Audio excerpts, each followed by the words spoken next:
ಎಲ್ಲರಿಗೂ ಬೆಳಗಿನ ಶುಭೋದಯಗಳು. ಹಾಗೆಯೇ ಕನ್ನಡ ತರಗತಿಗೆ ಆದರದ ಸ್ವಾಗತ. ಮಕ್ಕಳೇ, ನಾವು ಕಳೆದ ತರಗತಿಯಲ್ಲಿ ಪದ್ಯಪಾಠ 15 ದುಡಿಮೆಯ ಗರಿಮೆ ಎಂಬ ಒಂದು ಪದ್ಯಭಾಗವನ್ನು ಅಭ್ಯಾಸ ಮಾಡ್ತಾ ಇದ್ವಿ. ಈ ದಿನದ ತರಗತಿಯಲ್ಲಿ ಅದನ್ನು ಮುಂದುವರಿಸೋಣ. ಮೊದಲಿಗೆ ಪದ್ಯವನ್ನು ಮತ್ತೊಮ್ಮೆ ಅಭ್ಯಾಸ ಮಾಡಿ ಅದರ ಒಂದು ಸಾರಾಂಶವನ್ನು ತಿಳ್ಕೊಳ್ಳೋಣ. ಪಾಠ 15 ದುಡಿಮೆಯ ಗರಿಮೆ ಪದ್ಯ. ಕಬ್ಬಿಣ ಕುಟ್ಟುತ್ತಾ ಹಾರೆಯ ಮಾಡುತ್ತಾ ಮುದದಿಂದ ಕೊಡುವೆನು ರೈತನಿಗೆ, ಬೆಳೆಯನ್ನು ಬೆಳೆಯಲು ನೆರವನ್ನು ನೀಡುವೆ ಜನರನ್ನು ಸಲಹುವ ದಾತನಿಗೆ. ಕಾಡನ್ನು ಸೇರುತ್ತಾ ಹೊಣಮರ ಹುಡುಕುತ್ತಾ ನೇಗಿಲ ಹಳತೆಗೆ ಕೊಯ್ಯುವೆನು, ಉತ್ತಮ ಹಲವನ್ನು ಮಾಡುತ್ತಾ ನೊಗವನ್ನು ಕೆತ್ತನೆಯೊಂದಿಗೆ ನೀಡುವೆನು. ಬಟ್ಟೆಯ ಗಂಟನ್ನು ಒಟ್ಟಿಗೆ ಸೇರಿಸಿ ಕತ್ತೆಯ ಬೆನ್ನಲ್ಲಿ ಇರಿಸುವೆನು, ಹರಿಯುವ ನೀರನ್ನು ಕಲುಷಿತಗೊಳಿಸದೆ ಹೊಗೆಯುವನೆಲ್ಲರ ವಸನವನು. ಕಡಲಲ್ಲಿ ಬಲೆಯನ್ನು ಬೀಸುತ್ತಾ ಮೀನನ್ನು ಸಡಗರದಿಂದಲೇ ಹಿಡಿಯುವೆನು, ಸಂತೆಗೆ ಸಾಗಿಸಿ ಮಾರಲು ಕುಳಿತರೆ ಸಂಜೆಗೆ ಹಣವನ್ನು ಎಣಿಸುವೆನು. ಹೊಸ ಹೊಸ ಬಗೆಯಲ್ಲಿ ಉಡುಗೆಯು ಹೊಳೆಯುತ್ತಾ ಮೈಯನ್ನು ಮನವನ್ನು ಬೆಳಗಿಸುವೆ, ಅಪ್ಪನ ಅಮ್ಮನ ಮಕ್ಕಳ ಬಳಗದ ಮೆಚ್ಚುಗೆ ಗಳಿಸಲು ತವಕಿಸುವೆ. ಈ ಒಂದು ಪದ್ಯ ಭಾಗವನ್ನು ಬರೆದಂಥವರು ವಿ.ಡಿ. ಕುಲಮರ್ವ ಅನ್ನೋರು ಈ ಒಂದು ಪದ್ಯವನ್ನು ಬರ್ತಿದ್ದಾರೆ. ಈ ಒಂದು ಪದ್ಯದ ಆಶಯ ವೃತ್ತಿ ನಿರತ ವ್ಯಕ್ತಿ ನಾಡಿಗವನೇ ಶಕ್ತಿ. ವೃತ್ತಿ ನಿರತ ವ್ಯಕ್ತಿ ನಾಡಿಗವನೇ ಶಕ್ತಿ. ಮಕ್ಕಳೇ, ಈ ಒಂದು ಪದ್ಯದ ಸಾರಾಂಶವನ್ನು ನಾವು ನೋಡಿದಾಗ ಒಬ್ಬ ಯಾರು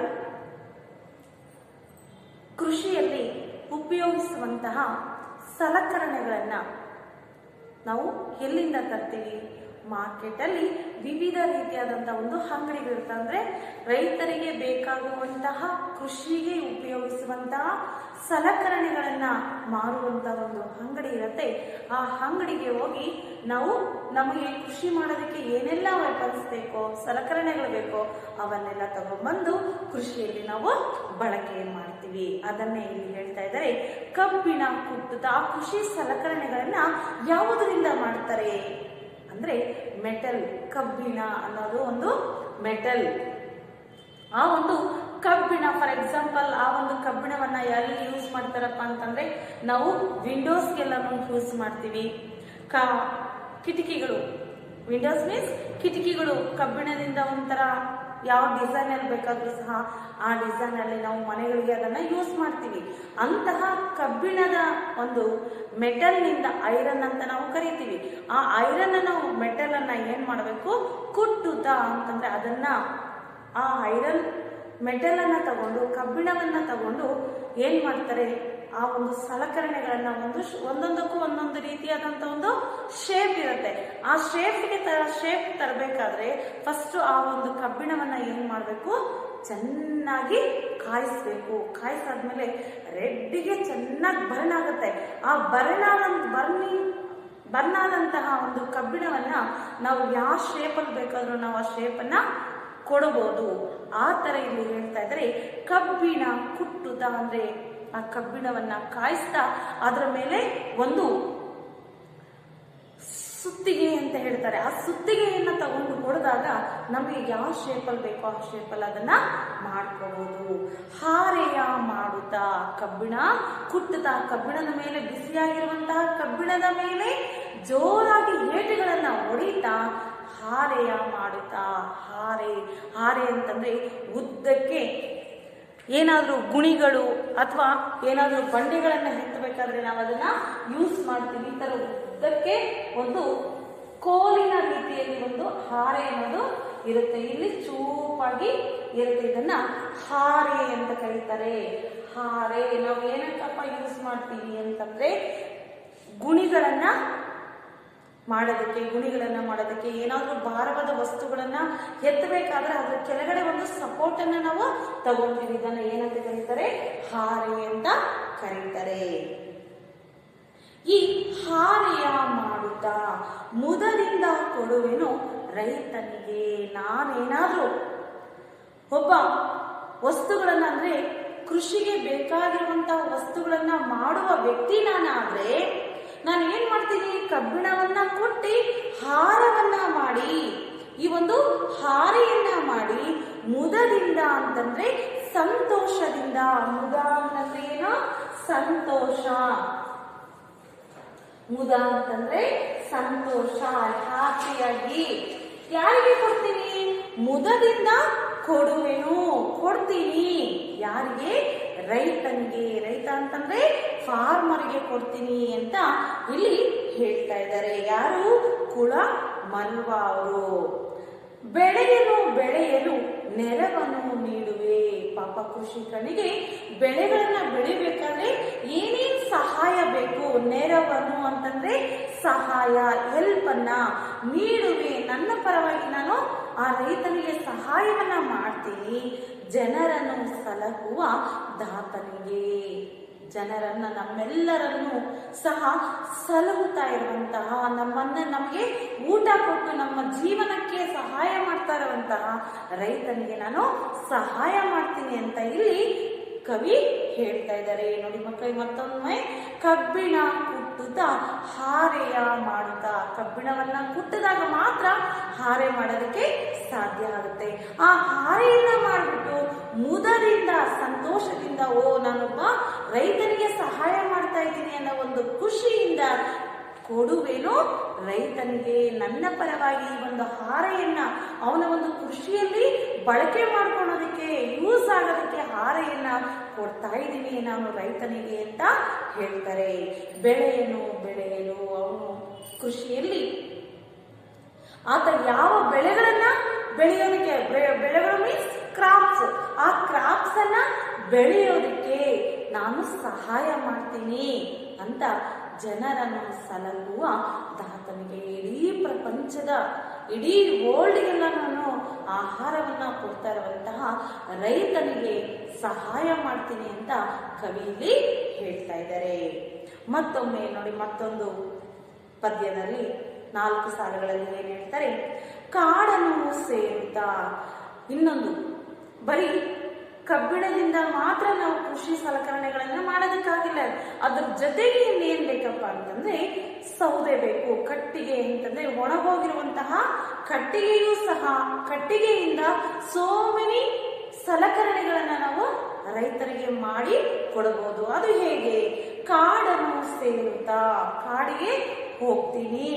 ಒಣಮರ ಹುಡುಕುತ್ತಾ, ಒಣಮರ ಅಂತಂದ್ರೆ ಡ್ರೈ ಆಗಿರುವಂತಹ ಒಂದು ಟ್ರೀ, ಡ್ರೈ ಆಗಿರುವಂತ ಟ್ರೀ ಎಲ್ಲೂ ನಮ್ಗೆ ಕಾಣಿಸೋದಿಲ್ಲ. ಅದೇ ಫಾರೆಸ್ಟ್ ಹೋದಾಗ ದೊಡ್ಡ ದೊಡ್ಡ ಮರಗಳೇನೆ ಡ್ರೈ ಆಗೋಗ್ಬಿಟ್ಟಿರುತ್ತೆ. ಆ ಡ್ರೈ ಆಗಿರುವಂತಹ ಮರಗಳನ್ನ ಹುಡುಕುತ್ತಾ ಅಂತಂದ್ರೆ ಸರ್ಚ್ ಮಾಡ್ತಾ, ನೇಗಿಲ ಅಳತೆಗೆ ಕೊಯ್ಯುವೆನು. ಸೋ ಮೆನಿ ಟ್ರೀಸ್ ಇರುತ್ತೆ, ಬಟ್ ಸೋ ಮೆನಿ ಟ್ರೀಸ್ ಅಲ್ಲಿ ಆ ಕೃಷಿಗೆ ಎಂತಹ ಒಂದು ಕೋಲ್ ಬೇಕು ಅನ್ನೋದನ್ನ, ಯಾವ ಮರ ಆದ್ರೆ ಸೆಲೆಕ್ಟ್ ಚೆನ್ನಾಗಿರುತ್ತೆ ಅಂತಂದ್ರೆ ಅದರಲ್ಲಿ ಒಂದು ವೆಪನ್ ಆಗ್ಬೇಕು. ಆ ವೆಪನ್ ಆಗುವಂತಹ ಮರ ಎಲ್ಲಿದೆ ಅಲ್ಲಿಗೆ ಹೋಗಿ ಆ ಒಂದು ಕೃಷಿ ಸಲಕರಣೆಗಳು ಬೇಕಾದಂತಹ ಎಷ್ಟು ಅಳತೆ ಬೇಕೋ ಅಷ್ಟು ಅಳತೆನ ಏನ್ ಮಾಡ್ತಾರೆ, ಕಟ್ ಮಾಡ್ಕೊಂಡು ಬರ್ತಾರೆ. ನೇಗಿಲ ಅಳತೆಗೆ ಕೊಯ್ಯುವೆನು. ನೇಗಿಲು ಅಂತಂದ್ರೆ ಮುಖ್ಯವಾಗಿ ಭೂಮಿಯನ್ನ ಉಳುಮೆ ಮಾಡಬೇಕಾದ್ರೆ ಬೇಕಾಗಿರುವಂತಹ ಮುಖ್ಯ ಸಲಕರಣೆನೇ ನೇಗಿಲು. ಆ ನೇಗಿಲನ್ನ ಯಾವ್ದ್ರಿಂದ ಮಾಡ್ತಾರಪ್ಪ ಅಂದ್ರೆ ಮರದಿಂದ ಮಾಡ್ತಾರ. ಅದು ಯಾವ ಮರದಿಂದ, ಒಣಗಿರುವಂತಹ ಮರದಿಂದ. ಆ ಒಣ ಮರ ಎಲ್ಲಿ ಸಿಗುತ್ತೆ, ಕಾಡಲ್ಲಿ ಸಿಗುತ್ತೆ ಅಂತ. ಕಾಡಲ್ಲಿ ಅಂತಂದ್ರೆ ಸೋ ಮೆನಿ ಮರಗಳು ಒಣಗೋಗಿರುತ್ತೆ. ಆದ್ರೆ ಈ ಒಂದು ನೇಗಿಲು ಮಾಡೋದಕ್ಕೇನೆ ಒಂದು ಸೈಜ್ ಆಗಿರುವಂತಹ ಒಂದು ಒಣಮರಗಳನ್ನ ಸರ್ಚ್ ಮಾಡ್ಕೊಂಡು ಹೋಗ್ಬೇಕು, ಅಲ್ಲಿ ಹೋಗ್ಬೇಕು, ಅದನ್ನ ಒಂದು ಅಳತೆ ತಗೋಬೇಕು, ಮೆಜರ್ಮೆಂಟ್ ತಗೋಬೇಕು, ಅಷ್ಟನ್ನ ಕಟ್ ಮಾಡ್ಕೊಂಡು ಬಂದು ನೇಗಿಲನ್ನ ಮಾಡಬೇಕು. ಉತ್ತಮ ಹಲವನ್ನು ಮಾಡುತ್ತಾ ನಗುವನು. ಉತ್ತಮ ಹಲ ಅಂತಂದ್ರೆ ಒಂದು ಸೌದೆಯ ದಪ್ಪದಾದಂತ ಒಂದು ಭಾಗವನ್ನ, ಹಲಗೆಗಳು ಅಂತಂದ್ರೆ ಫಾರ್ ಎಕ್ಸಾಂಪಲ್ ನಾನು ಫರ್ನಿಚರ್ಸ್ ಮಾಡೋದಕ್ಕೆಲ್ಲ ಒಂದು ದಪ್ಪದ್ದೆಲ್ಲ ಒಂದ್ ಕಡೆ, ಸಣ್ಣದ್ದೆಲ್ಲ ಒಂದ್ ಕಡೆ, ಆ ತರ ಸಪ್ರೇಟ್ ಮಾಡಿರ್ತಾರೆ. ನೀವು ಫರ್ನಿಚರ್ ಅಂಗಡಿಗೆ ಹೋದಾಗ, ಫರ್ನಿಚರ್ ಪ್ರಿಪೇರ್ ಮಾಡುವಂತಹ ಅಂಗಡಿಗೆ, ಮೇಕಿಂಗ್ ಮಾಡುವಂತಹ ಅಂಗಡಿಗೆ ಹೋದಾಗ ಒಂದೊಂದು ರೀತಿಯಾದಂತಹ ಒಂದು ದೊಡ್ಡದೊಂದು ಕಡೆ, ಚಿಕ್ಕದೊಂದು ಕಡೆ, ಇನ್ನೊಂದು ಚಿಕ್ಕದೊಂದು ಕಡೆ ಎಲ್ಲ ಜೋಡಿಸಿರ್ತಾರೆ. ಹಾಗೆ ಹಳೆಗಳನ್ನ ಮಾಡ್ಕೊಂಡ್ ಬರ್ಬೇಕು. ಹಳೆಗಳನ್ನ ಮಾಡ್ಕೊಂಡ್ಬಂದು ಆಮೇಲೆ ಅದಕ್ಕೊಂದು ಏನು ಇದನ್ನ ಮಾಡೋದಕ್ಕೆ, ಫರ್ನಿಚರ್ಸ್ ಮಾಡೋದಕ್ಕೆ ಒಂದು ಕಬ್ಬಿಣದನ್ನ ಒಂದು ವೆಪನ್ ಅನ್ನ ಯೂಸ್ ಮಾಡ್ತಾರೆ. ಅದನ್ನ ತಗೊಂಡು ಯಾವ ಶೇಪ್ ಬೇಕಾದ್ರೆ ಆ ಶೇಪ್ಗೆ ನಾವು ನೇಗಿಲನ್ನ ಮಾಡ್ಕೋಬಹುದು. ಕೆತ್ತನೆಯೊಂದಿಗೆ ನೀಡುವೆನು, ಕಾಡಿಗೆ ಹೋಗ್ತೀನಿ, ಒಣಮರವನ್ನ ನೋಡ್ತೀನಿ, ಸರ್ಚ್ ಮಾಡ್ತೀನಿ, ಆ ಒಣಮರವನ್ನ ಒಂದು ಮೆಜರ್ಮೆಂಟ್ ಲೆಕ್ಕದಲ್ಲಿ ಕಟ್ ಮಾಡ್ಕೊಂಡು ಬರ್ತೀನಿ. ಕಟ್ ಮಾಡ್ಕೊಂಡು ಬಂದು ಅದರ ಮೇಲಿನ ಭಾಗವನ್ನೆಲ್ಲ ತೆಗೆದು ಕ್ಲೀನ್ ಮಾಡಿ ನೇಗಿಲು ಯಾವ ಶೇಪಲ್ಲಿ ಬೇಕೋ ಆ ಶೇಪಲ್ಲಿ ಮಾಡಿ ನಾನು ಏನ್ ಮಾಡ್ತೀನಿ, ರೈತನಿಗೆ ಕೊಡ್ತೀನಿ ಅಂತ ಹೇಳ್ತಾ ಇದ್ದಾರೆ. ಕೆತ್ತನೆಯೊಂದಿಗೆ ನೀಡುವೆನು. ನೋಡಿ ಮಕ್ಕಳಿಗೆ, ಇಲ್ಲಿ ನೇಗಿಲು ಅಂತಂದ್ರೆ ಇಲ್ಲಿ ಮಾಡ್ತಾ ಇದ್ದಾರೆ ನೋಡಿ. ನೇಗಿಲು ಈ ಪಿಕ್ಚರ್ ಅಲ್ಲಿ ನಮಗೆ ಅರ್ಥ ಆಗುತ್ತೆ ಯಾವ ರೀತಿ ಒಂದು ವೆಪನ್ ತಗೊಂಡು ನೇಗಿಲನ್ನ ಮಾಡ್ತಾ ಇದ್ದಾರೆ ನೋಡಿ. ಇಲ್ಲಿ ಹಲಗಳು ಅಂತಂದ್ರೆ ಇಲ್ಲಿದೆ ಹಲಗಳು, ಮತ್ತೆ ನೇಗಿಲು ನೋಡಿ ಈ ತರ ಇದೆ. ಈ ತರ ಮಾಡಿ ನಾನು ರೈತನಿಗೆ ಕೊಡ್ತೀನಿ ಅಂತ ಇಲ್ಲಿ ಕವಿ ಹೇಳ್ತಾ ಇದ್ದಾರೆ.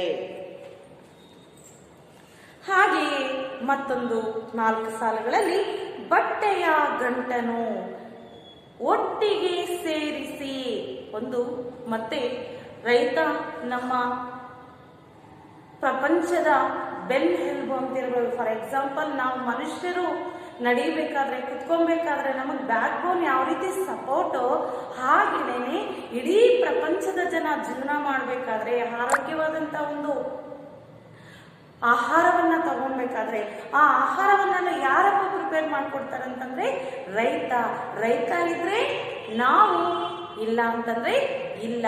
ಹಾಗೆ ರೈತ ಒಂದು ದೇಶದ ಬೆನ್ನೆಲುಬು, ಪ್ರಪಂಚದ ಬೆನ್ನೆಲುಬು ಅಂತ ನಾವು ಹೇಳ್ಬೋದು. ಹೀಗೆ ರೈತ. ನಂತರ ಅಗಸ ಅಂತಂದ್ರೆ ದೋಬಿಗಳನ್ನ ಅವ್ರ ಕೆಲಸ ಏನೋ ಬಟ್ಟೆ ಒಗೆಯೋದನ್ನ ನಾವು ಏನಂತ ಕರಿತೀವಿ, ದೋಬಿಗಳು ಅಂತ ಕರಿತೀವಿ, ಅಥವಾ ಅಗಸರು ಅಂತನೂ ಕರಿತೀವಿ. ಇವ್ರು ಏನ್ ಮಾಡ್ತಾರಪ್ಪ ಅಂತಂದ್ರೆ, ಅವ್ರ ಪಾಪ ಎಲ್ಲರ ಬಟ್ಟೆಗಳನ್ನ ತಗೊಂಡೋಗಿ ಎಲ್ಲಿ ವಾಟರ್ ಬರ್ತಾ ಇರತ್ತೋ ಅಲ್ಲೋಗಿ ಆ ಬಟ್ಟೆಗಳನ್ನ ಒಗೆದು ಶುಭ್ರ ಮಾಡಿ, ಆಮೇಲೆ ಯಾರ್ಯಾರು ಬಟ್ಟೆಗಳು ಕೊಟ್ಟಿರ್ತಾರೋ, ಕ್ಲೋತ್ಸ್ ಕೊಟ್ಟಿರ್ತಾರೋ ಅವ್ರಿಗೆ ಹೋಗಿ ಅವ್ರು ವಾಪಸ್ ಮಾಡಿ ಅವ್ರು ಕೊಟ್ಟಂತ ಹಣದಿಂದ ಜೀವನವನ್ನ ಮಾಡ್ತಾ ಇರ್ತಾರೆ. ಹಾಗೆ ಇಲ್ಲಿ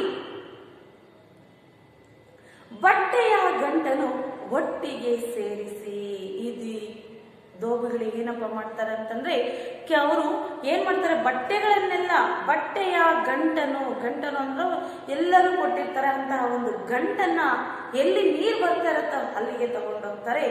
ಒಟ್ಟಿಗೆ ಸೇರಿಸಿ ಒಂದು 4-5 ಬಟ್ಟೆಗಳು ಒಟ್ಟಿಗೆ ಸೇರಿಸಿ ಏನ್ ಮಾಡ್ತಾರೆ, ಕತ್ತೆಯ ಬೆನ್ನಲ್ಲಿ ಇರಿಸುವೆನು.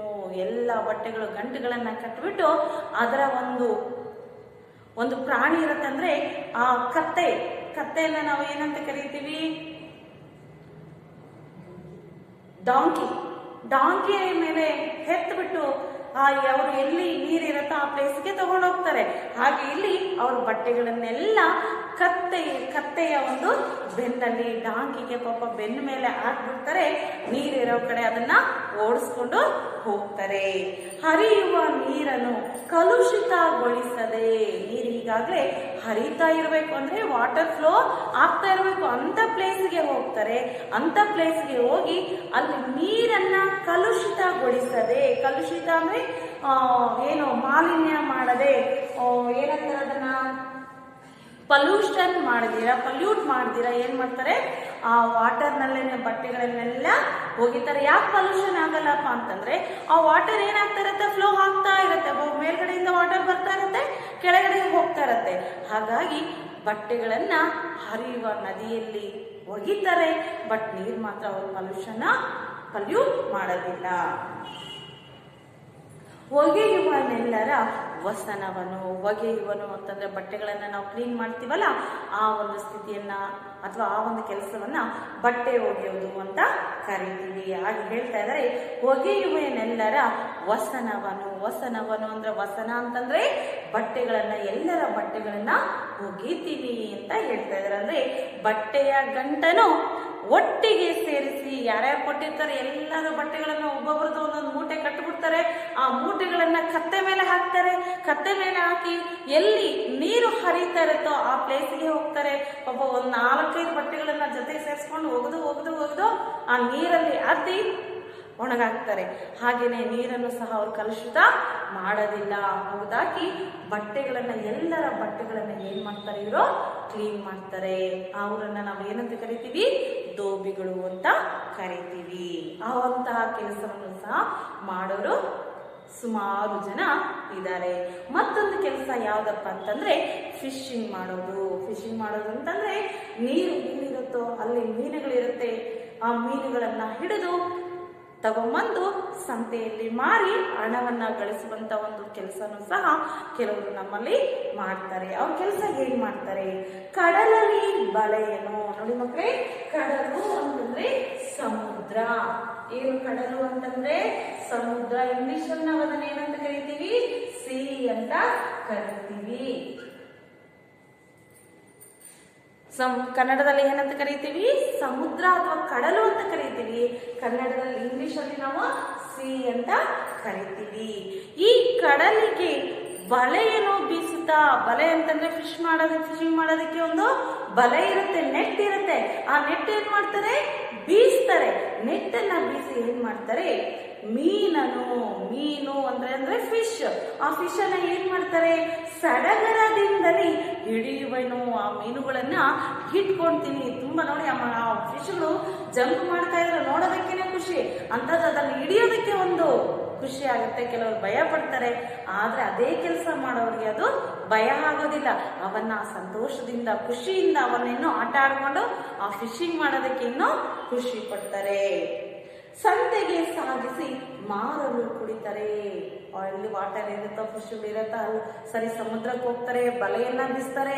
ಬಲೆಯನ್ನ ಬೀಸಿದಾಗ ಆ ಬಲೆಯಲ್ಲಿ ಸೋ ಮೆನಿ ಫಿಶ್ಗಳು ಅದ್ರಲ್ಲಿ ಬಂದು ಸೇರ್ತವೆ. ಅವನ್ನೆಲ್ಲ ತಗೊಂತಾರೆ. ಸಂತೆಗೆ ಸಾಗಿಸಿ, ಸಂತೆ ಅಂತಂದ್ರೆ ಮಾರ್ಕೆಟ್ಗೆ ಸಾಗಿಸಿ ಮಾರಲು ಕುಳಿತಾರೆ. ಮಾರಲಿಕ್ಕೆ ಅಂತಂದ್ರೆ ಯಾರಾದ್ರೂ ತಗೊಳೋರು ಬರ್ತಾರಲ್ಲ, ಆ ತಗೊಳೋರಕ್ಕೆ ಬರೋರ್ಗೆ ಇಲ್ಲಿ ಉಡ್ಡೆಗಳು ಹಾಕೊಂಡಿರ್ತಾರೆ. ಆ ಉಡ್ಡೆ ನೋಡಿದ ತಕ್ಷಣ ಬರೋರೆಲ್ಲರೂ ಸಹ ಫಿಶ್ ಚೆನ್ನಾಗಿದೆ ಅಂತ ತಗೊಂಡೋಗೋರು ಸುಮಾರು ಜನ ಇರ್ತಾರೆ. ಹಾಗೆ ಫಿಶ್ ಮುಂದೆ ಹಾಕೊಂಡು ಕುತ್ಕೊಂಡಿದ್ರೆ ಮಾರಲು ಕುಡಿತಾರೆ. ಸಂಜೆಗೆ ಹಣವನ್ನು ಎಣಿಸುವೆನು. ಸಂಜೆ ಅಂತಂದ್ರೆ ಸಾಯಂಕಾಲಷ್ಟೊತ್ತಿಗೆ ದುಡ್ಡು ಹಣವೋ ಹಣ. ಯಾಕಂತಂದ್ರೆ ಫಿಶ್ ಎಲ್ಲ ಮಾರ್ಬಿಟ್ರೆ ಏನ್ ಬರುತ್ತೆ? ದುಡ್ಡು ಬರುತ್ತೆ, ಎಣಿಸ್ಬೋದು. ದುಡ್ಡನ್ನ ಎಣಿಸುವೆನು ಅಂತ ಹೇಳ್ತಾ ಇದ್ದಾರೆ. ಹೊಸ ಹೊಸ ಬಗೆಯಲ್ಲಿ ಉಡುಗೆ ಏನೋ ಹೊಡೆಯುತ್ತಾ. ಮತ್ತೊಂದು ಕೆಲಸ ಯಾವ್ದಪ್ಪ ಅಂತಂದ್ರೆ ಮುಖ್ಯವಾದ ಕೆಲಸ ಟೈಲರ್ ಕೆಲಸ. ನೋಡಿ ಮಕ್ಕಳೇ, ಟೈಲರ್ಸ್ ಅಂದ್ರೆ ನೋಡಿ, ಇವಾಗ ಬೀದಿಗೂ 3-4 ಅಂಗಡಿಗಳು ಟೈಲರ್ಸ್ ಇದ್ದಾರೆ. ಯಾಕಪ್ಪ ಅಂತಂದ್ರೆ ಎಷ್ಟು ಟೈಲರ್ಸ್ ಇದ್ರೂ ಸಹ ಬಟ್ಟೆಗಳು ಜಾಸ್ತಿ ಬರ್ತಾ ಇರತ್ತೆ. ಅದು ನಮ್ಮ ಬೇಕೇ ಬೇಕಾಗಿರುವಂತ ಅವಶ್ಯಕವಾದಂತ ಒಂದು ಮುಖ್ಯವಾದದ್ದು. ಹಾಗಾಗಿ ಈ ಟೈಲರಿಂಗ್ ಮಾಡೋದು ಸಹ ಒಂದು ಮುಖ್ಯ ಕಸುಬು ಅಂತ ಹೇಳ್ಬೋದು. ಮುಖ್ಯವಾದಂತ ಒಂದು ಕೆಲಸ ಅಥವಾ ಕಾರ್ಯ ಅಂತ ನಾವು ಹೇಳ್ಬೋದು. ಅವ್ರು ಏನ್ ಮಾಡ್ತಾರೆ? ಹೊಸ ಹೊಸ ಬಗೆಯಲ್ಲಿ ಅಂತಂದ್ರೆ ಬೇರೆ ಬೇರೆ ನ್ಯೂ ಡಿಸೈನ್ಸ್ ಅಲ್ಲಿ, ಬಗೆ ಅಂತಂದ್ರೆ ಡಿಸೈನ್ಸ್ ಅಲ್ಲಿ ಉಡುಗೆಯ ಹೊಳೆಯುತ್ತ ಡಿಸೈನ್ಸ್, ಬೇರೆ ಬೇರೆ ಡಿಫ್ರೆಂಟ್ ಟೈಪ್ಸ್ ಆಫ್ ಡಿಸೈನ್ಸ್ ಅಲ್ಲಿ ಬಟ್ಟೆಗಳನ್ನ ಹೊಳೆದು ಏನ್ ಮಾಡ್ತಾರೆ? ಮೈಯನ್ನು ಮನವನ್ನು ಬೆಳಗಿಸುವೆ. ಮೈಯನ್ನು ಅಂತಂದ್ರೆ ಯಾರಿಗೆ ಯಾವ ರೀತಿಯಾದಂತ ಒಂದು ಡ್ರೆಸ್ ಸೂಟ್ ಆಗುತ್ತೋ, ಯಾವ ಸ್ಟೈಲಲ್ಲಿ ಸೂಟ್ ಆಗುತ್ತೋ ಆ ಸ್ಟೈಲಲ್ಲಿ ಹೊಳೆದು ಅವರನ್ನ ಸುಂದರವಾಗಿ ಕಾಣೋದಕ್ಕೆ ಕಾರಣರಾಗ್ತಾರೆ. ಅಪ್ಪನ ಅಮ್ಮನ ಮಕ್ಕಳ ಬಳಗದ ಈ ಟೈಲರ್ಸ್ ಬರೀ ಅಮ್ಮಂದ್ರಿಗೆ ಮಾತ್ರ, ಅಪ್ಪಂದ್ರಿಗೆ ಮಾತ್ರ, ಮಕ್ಕಳಿಗೆ ಮಾತ್ರ ಅಂತಲ್ಲ, ಎಲ್ಲರಿಗೂ ಸಹ ಅಪ್ಪ ಅಮ್ಮ ಮಕ್ಕಳ ಸಂಬಂಧಿಕರ ಎಲ್ಲ ರೀತಿಯಾದ ಎಲ್ಲರಿಗೂ ಸಹ ಸರಿ ಹೊಂದುವಂತಹ ಬಟ್ಟೆಗಳನ್ನ ಹೊಳೆದು ಮೆಚ್ಚುಗೆ ಗಳಿಸಲು ತವಕಿಸುವೆ. ನೋಡಿ, ಯಾರು ಫಾರ್ ಎಕ್ಸಾಂಪಲ್ ನಮ್ಮ ಬಟ್ಟೆಗಳನ್ನ ಯಾರ ಕೈ ಕೊಡ್ತೀವಪ್ಪ ಅಂದ್ರೆ ಚೆನ್ನಾಗಿ ಹೊಲಿಯೋರ ಕೈ ಮಾತ್ರ ನಾವು ಕೊಡ್ತೀವಿ. ಅರ್ಧಂಬರ್ಧ ಹೊಲಿಯೋರಿಗೆ ಅಥವಾ ಚೆನ್ನಾಗಿ ಹೊಲಿದೇ ಇರೋರು, ಸ್ಟಿಚ್ ಮಾಡದೇ ಇರೋಂಥ ಟೈಲರ್ಸ್ ನಾವು ಕೊಡ್ತೀವ? ಇಲ್ಲ, ಕೊಡೋದಿಲ್ಲ. ಯಾರು ಒಳ್ಳೇದಾಗಿ ಹೊಲಿತಾರ ಅಥವಾ ಚೆನ್ನಾಗಿ ಹೊಲಿತಾರ ಅವ್ರ ಕೈಗೆ ಕೊಡ್ತೀವಿ. ಹೀಗೆ ಮಕ್ಕಳೇ, ಸಮಾಜದಲ್ಲಿ ಬೇರೆ ಬೇರೆ ಆದಂತ ಒಂದು ಕೆಲಸಗಳನ್ನ ಮಾಡ್ತಾರೆ. ಯಾವುದೇ ಕೆಲಸವನ್ನ ಮಾಡಬೇಕಾದ್ರೂ ಸಹ ನಿಯತ್ತಾಗಿ ಕೆಲಸಗಳನ್ನ ಮಾಡಬೇಕು. ಅತಿ ಆಸೆಯನ್ನ ಇಟ್ಕೊಂಡು ನಾವು ಕೆಲಸಗಳನ್ನ ಮಾಡಬಾರ್ದು. ಒಳ್ಳೇದಾಗ್ಬೇಕು, ನಮಗೂ ಒಳ್ಳೇದಾಗ್ಬೇಕು, ಬೇರೆಯವ್ರಿಗೂ ಸಹ ನಾವು ಯಾರಿಗೆ ಆ ಕೆಲಸದಿಂದ ಉಪಯೋಗ ಆಗುತ್ತೋ ಅವ್ರಿಗೂ ಸಹ ಒಳ್ಳೇದಾಗಬೇಕು. ಯಾವುದೇ ಒಂದು ಇದರಿಂದ ಅಥವಾ ಕೆಟ್ಟ ಒಂದು ಕೆಲಸಗಳಿಗೆ ನಾವು ಕೈ ಹಾಕ್ತೀರಾ, ಇಂತಹ ಕೆಲಸಗಳನ್ನ ಮಾಡಿಕೊಂಡು ಸಹ ಜೀವನವನ್ನ ಮಾಡ್ತಾ ಒಂದು ಗೌರವವಾದ ಜೀವನವನ್ನ ಮಾಡ್ಬೋದು ಅಂತ ಇಲ್ಲಿ ಕವಿಯವರು ನಮಗೆ ಹೇಳ್ತಾ ಇದ್ದಾರೆ. ಅಂದ್ರೆ ಸಮಾಜದಲ್ಲಿ ಒಬ್ಬ ರೈತ ಆಗ್ಬೋದು, ಒಬ್ಬ ವೆಪನ್ಸ್ ಅನ್ನ ತಯಾರು ಮಾಡುವಂತ ಒಬ್ಬ ವ್ಯಕ್ತಿ ಆಗ್ಬೋದು, ಅಥವಾ ಫರ್ನಿಚರ್ ಮಾಡುವಂತ ವ್ಯಕ್ತಿ ಆಗ್ಬೋದು, ಹಾಗೇನೆ ದೋಬಿ ಕೆಲಸನೂ ಮಾಡಿ ಜೀವನ ಮಾಡ್ಬೋದು, ಟೈಲರಿಂಗ್ ಕೆಲಸನೂ ಜೀವನ ಮಾಡ್ಬೋದು, ಹಾಗೆ ಫಿಶಿಂಗ್ ಮಾಡಿನೂ ಜೀವನ ಮಾಡ್ಬೋದು. ಆದ್ರೆ ಒಳ್ಳೆಯ ರೀತಿಯಲ್ಲಿ ಒಳ್ಳೆಯದಾಗಿ ನಾವು ಹಣವನ್ನ ಗಳಿಸಿ ಜೀವನವನ್ನ ಮಾಡಬೇಕು. ಯಾವುದೇ ಕೆಲಸದಲ್ಲಿ ಅನ್ಯಾಯವನ್ನ, ಮೋಸವನ್ನ ನಾವು ಮಾಡಬಾರ್ದು ಅಂತ ಹೇಳ್ತಾ ಇದ್ದಾರೆ ಯಾರು? ಕವಿಯವರು.